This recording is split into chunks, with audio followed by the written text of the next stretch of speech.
Today we reflect on a powerful passage from the Quran, 5 verses of Surah Al-Baqarah from verse 153 to 157. These verses were revealed when the early Muslims were enduring unthinkable hardship, persecution, hunger, exile, and loss of loved ones.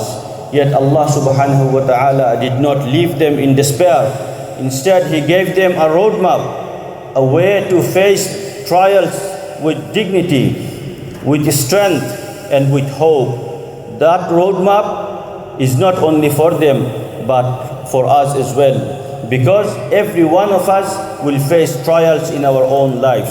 Allah Azza wa Jalla begins with a command and a promise. Ya ayyuhalladhina amanu ista'inu bis-sabri was-salah inna Allaha ma'as sabirin. O you who believe, seek help through patience and prayer. Indeed, Allah is with the patient.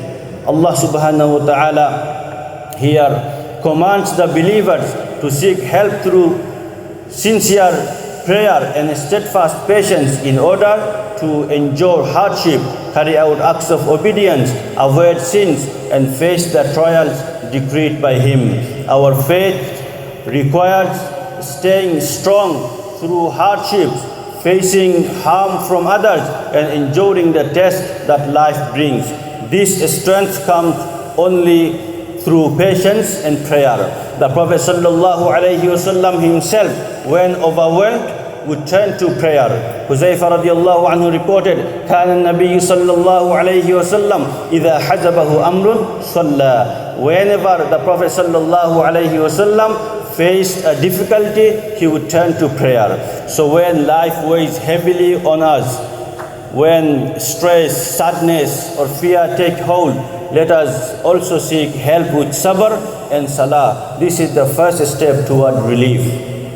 Allah subhanahu wa ta'ala promises, Inna Allaha ma'as sabirin. Indeed, Allah is with the patient. When we are truly patient, Allah helps us and Allah is with us. If Allah is with us, we have nothing to fear. Allah subhanahu wa ta'ala then turns our attention from the struggle of daily life to the greatest sacrifice of all, giving one's life in His path. وَلَا تَقُولُوا لِمَنْ يُقْتَلُ فِي سَبِيلِ اللَّهِ أَمْوَاتٍ بَلْ أَحْيَاءٌ وَلَكِنْ لَا تَشْعُرُونَ. Don't say about those who are killed in the path of Allah, they are dead. Rather, they are alive, but you do not realize. For the early Muslims who had seen their loved ones fall in battle, these words brought immense comfort. Their losses were not in vain, and their martyrs were not gone. They live with Allah in a reality beyond our perception. Today, as we recite these verses, we remember our brothers and sisters in Palestine. The men, women, and children taken by brutal attacks are not truly dead. Though their bodies may lie under the rubble, they are alive with Allah subhanahu wa ta'ala, receiving His care and honored in ways we cannot imagine. The Prophet sallallahu alayhi wa sallam said, أَرْوَاحُ الشُّهَدَاءِ فِي جَوْفِ طُيُورٍ خُضُرٍ تَسْرَحُ فِي الْجَنَّةِ. The souls of the martyrs are in the bodies of green birds roaming freely in paradise. But not all of us will be martyrs. All of us, however, will face trials in different forms. That is why Allah subhanahu wa ta'ala tells us in the next verse, وَلَنَبْلُوَنَّكُمْ بِشَيْءٍ مِّنَ الْخَوْفِ وَالْجُوعِ وَنَقْصٍ مِّنَ الْأَمْوَالِ وَالْأَنفُسِ وَالثَّمَرَاتِ وَبَشِّرِ الصَّابِرِينَ. We will surely test you with something of fear and hunger and loss of wealth, lives and fruits, but give glad tidings to the patient. So in this verse, وَلَنَبْلُوَنَّكُمْ بِشَيْءٍ, the word بِشَيْءٍ with something is indefinite for minimization, meaning a small amount of each of these trials and hardship. So it means that no matter how severe the trial may seem, they are never beyond what we can bear. So my brothers, fear, hunger, loss of wealth, and loss of lives may afflict us, but the patient remains steadfast, and their trials become a means of spiritual elevation and reward. The Prophet sallallahu alayhi wasallam said, "Man yuridillahu bihi khayran yusib minhu." If Allah intends good for someone, He afflicts him with trial. This means every hardship you face with iman and patience is actually a sign of Allah's love, not His anger.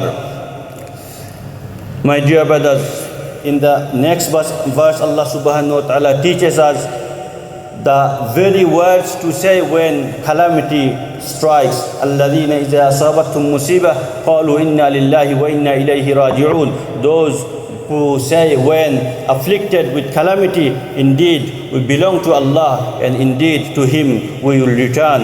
It means we belong to Allah. He owns us, our lives, our wealth, our families. Nothing we lose here is permanent. Whatever we lost here will be restored in the next life. Finally, in the last verse, Allah subhanahu wa ta'ala said, أُولَٰئِكَ عَلَيْهِمْ صَلَوَاتٌ مِّن رَبِّهِمْ وَرَحْمَةٌ وَأُولَٰئِكَ هُمُ الْمُهْتَدُونَ. They are those upon whom are blessing from their Lord and mercy, and it is they who are rightly guided.